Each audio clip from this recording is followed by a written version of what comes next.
Black, white, or other. I've never been a good test taker in my life. Lots of testing anxiety in the house? Yes? Okay. So in the 6th grade, I was 12, and it was standardized testing day. And before the test even started, this question, black, white, or other, completely stumped me and triggered all my anxieties. They triggered deeper anxieties too, which was trying to figure out what exactly does it mean to be Asian American. I was born in Boston, raised in Massachusetts, and what I didn't realize at the time was that I was racially illiterate. And our schools do a very bad job of helping us become a racially literate society. It wasn't until graduate school that I encountered this canonical book by W.E.B. Du Bois, The Souls of Black Folk. In this book, Du Bois defines the color line as the problem of the 20th century. But he may as well have said, this is the problem from founding to forever, because this is still the problem that we face today, is the color line. So what is the color line? It's this artificial divide and boundary between whiteness, and those who have whiteness and the privileges connected to whiteness, and those who do not have whiteness. And so it really opened up my eyes to what it means to be Asian American. This is the book that set me on my path towards racial literacy. Du Bois wrote this book in 1903, and about 100 years later, Vijay Prashad wrote the book, The Karma of Brown Folk. In this book, Prashad asked South Asian Americans and Asian Americans at large the question, how does it feel to be a solution? And what he meant by that was by the 2000s, Asian Americans had been used for a very long time as a racial tool by white supremacists to denigrate questions of systemic racism brought forth by other people of color, namely African Americans. And so how does it feel to be a solution? And so these are the books that really form the foundation for my own research today. Because the question I ask today is really, how do Asian Americans, how do we position ourselves along the color line? What is our relationship to the color line? Are we going to question the color line as artificial and problematic and dehumanizing? Or are we going to choose just us? The question, black, white, or other, underlying this, at the time when I was 12, I didn't realize this, there's an ideological choice embedded deeper in that question, which is, are we going to choose just us, which is an investment in problematic racist systems that dehumanize all of us, or are we going to choose justice, which is acting to systemically transform structures and cultures to affirm values of racial equity? Justice is about changing the game. And so to demonstrate the differences between just us and justice, I have to give you a brief immigration history lesson, starting with 1790 all the way to 1924. So in 1790, at the founding of our so-called land of immigrants nation-state, the Congress passed the first immigration law, which basically created a racial prerequisite. Those who wanted to become naturalized US citizens as immigrants had to prove that they were white. It wasn't until 1870, after the Civil War, when our nation realized, we just emancipated a lot of formerly enslaved Africans. What do we do here? In 1870, Congress passed a new immigration law that changed the racial prerequisite from only white to white and black. So immediately, for immigrants, if you wanted to become a US citizen, you had to choose black or white.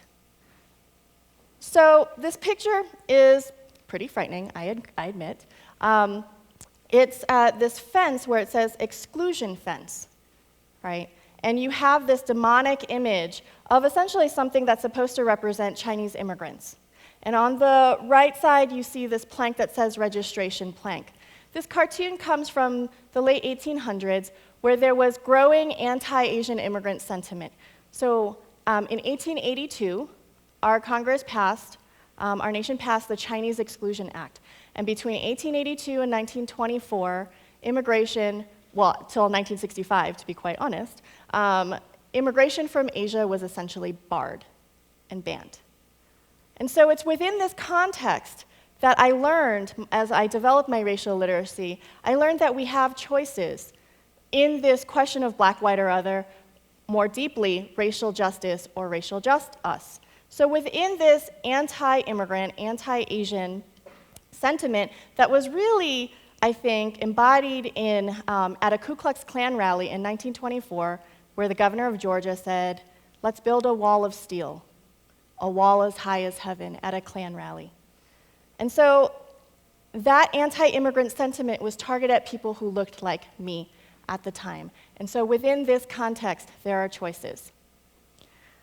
So let me tell you the story of Ozawa and Thind, two Asian immigrants in the early 1900s. These are two cases of leading for just us, accepting problematic racist systems and wanting to be part of that.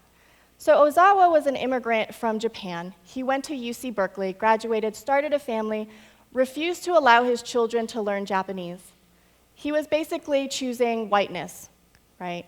In his lawsuit, he wanted to become a US citizen, but he was Japanese.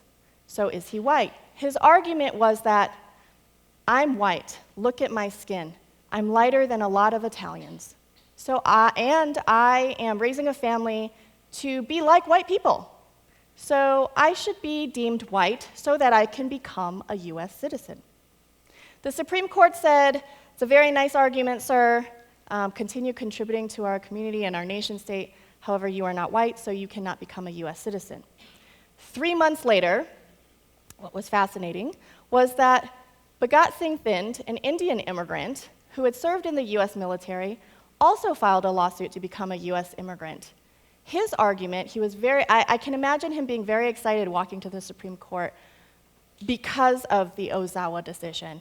In his argument, Thind said, well, you want whiteness, you require whiteness to become a US citizen. I am Indian. In India, there is a mountain range called the Caucasus Mountain Range. I am Caucasian. We laugh now, but there was racist science to back him at that time. And so he lost his lawsuit. Essentially, the Supreme Court said, that's not what we meant. You know what we meant. We meant white. And so Caucasian and whiteness are different but same? I don't know. But there was remaining, in both cases, Ozawa and Thind chose whiteness, right? They were not alone. There were 50 other cases of Arab immigrants, Latinx immigrants, and even Native Americans who wanted to argue that they were white in order to become US citizens. Only one person chose to argue that they were the descendants of Africa. But mostly people chose whiteness. And so they were arguing for this problematic system, just let me be part of it, right? They're not questioning that system. If Ozawa and Thind had looked a few decades back, they would have seen an example of leading for justice to change the game. So this is Wong Kim Ark. He was born in 1873, 5 years after the ratification of the 14th Amendment in 1868, which stated, all persons born or naturalized in the US and subject to the jurisdiction thereof are citizens of the US and of the state wherein they reside. Wong Kim Ark was born in San Francisco in 1873 to Chinese immigrants. And as I've already mentioned, there was a rising anti-Asian sentiment, rising anti-immigrant sentiment. And so by 1890, his immigrant parents decided, we can't tolerate this hostility anymore. We're going back to China. So they moved the family back to China. And at this time, Wong Kim Ark is about 17, 18 years old. And he decides, I've never been to China. This is not my home. I'm going home to San Francisco, California.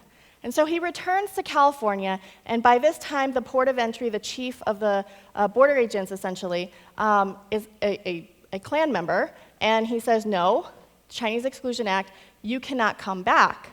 And so Wong Kim Ark sued. He didn't argue that he was white. He didn't argue that he was black. He argued for a different path for racial justice. He said, well, the 14th Amendment says if you're born here, you are a US citizen. Wong Kim Ark won his lawsuit. And so for all of us who are born in the US and citizenship by place of birth, it's because of his case in 1898. And so we return to these racial choices of just us or justice. Are we going to change the game and choose justice? Right? And so these questions are very relevant for our world today. Still, how many of you have heard the myth that Asian Americans are suing Harvard? I see a few hands in the audience. Well, these are the people suing Harvard. SFFA versus Harvard, SFFA versus UNC Chapel Hill, and SSFA versus UT Austin.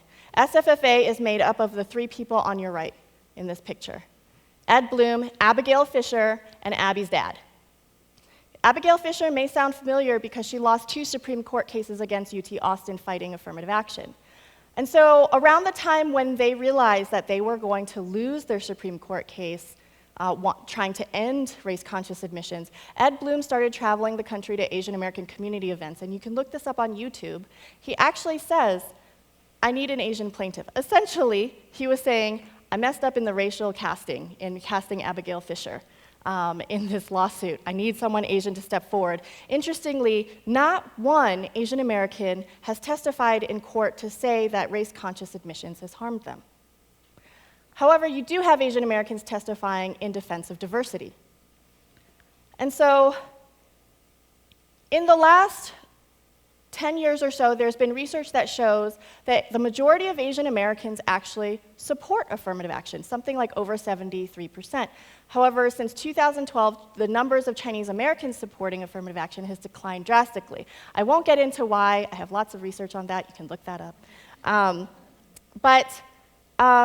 It makes sense that not one Asian American would step forward in this lawsuit on Ed Bloom's side, because Asian Americans support affirmative action. However, all that said, there still is a divide among Asian Americans. The picture on your left is a picture of a large rally in Cambridge, Massachusetts, right before the SFFA Harvard trial began in Boston. On the right is probably a more familiar picture, which is the images that the mainstream media keep perpetuating, this notion that Asian Americans don't support affirmative action.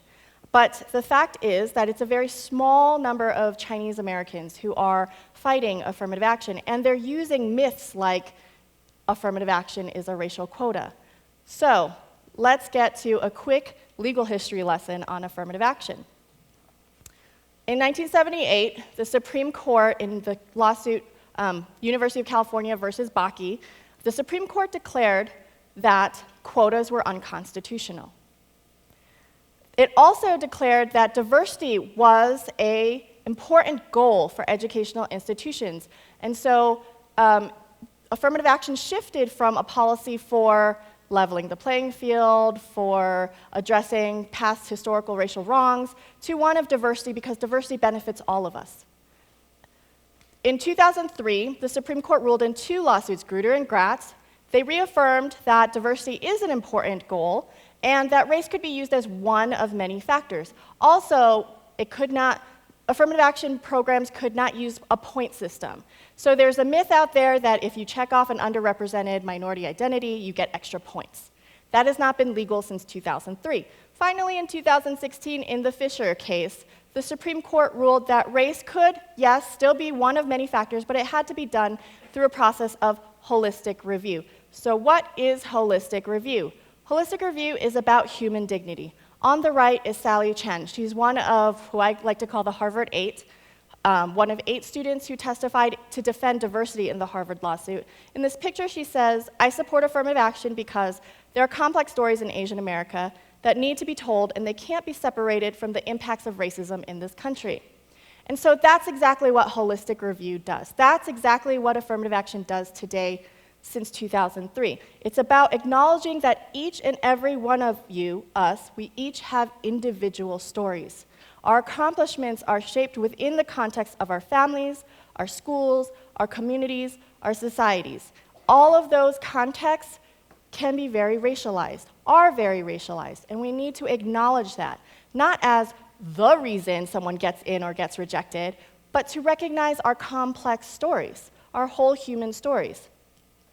And so a few years ago, I decided to interview Asian Americans on both sides of this debate. I traveled the country and I met with 36 Asian American activists, leaders in this debate, on both sides, opponents and supporters. And what I found was very shocking to me was that when I asked them to define affirmative action, 30 of the 36 basically told me myths. They told me it was a racial quota. They told me that it was a point system, that it was a bonus system, but not for Asian Americans. The supporters of the policy said, well, that's good because of the long history of racism. The opponents said, well, that's bad because it's unfair. And in my head, I'm thinking, none of you know what you're talking about. And then the follow-up question was, what's your ideal system of elite and selective college admissions? And 33 of the 36, so this is people on both sides, basically told me their ideal system is what we have today. They described holistic review. They described race-conscious holistic review. And that was shocking to me. I don't know if having the facts, right, out there more accurately will help this debate or not, but I do know that there was an ideological choice among the people I interviewed. And that choice, again, is between racial justice or racial just us. And as I've reflected on this question I opened with, black, white, or other, and this question between racial justice and racial just us, it is about that artificial color line, but that has so many real implications, systemic inequalities in place. Are we going to choose racial justice to transform these systems for a more humane society? Or do we choose racial just us, which is just a reinvestment into these systems of inequality? And perhaps it's because maybe some people test well and they feel like that's a good way for them to continue rising up in a racial hierarchy, a dehumanizing racist hierarchy. The difference between these ideologies, I believe, is having racial literacy or racial illiteracy. And so when I was a 12-year-old, I was racially illiterate. And I'm still growing in my racial literacy. It's an ongoing process, right? And so it's an acknowledgement of systems and structures. And it's about questioning those systems and structures and saying, let's work together to change them to be more just. So racial justice or racial just us, I hope you'll choose racial justice and solidarity with me. Thank you.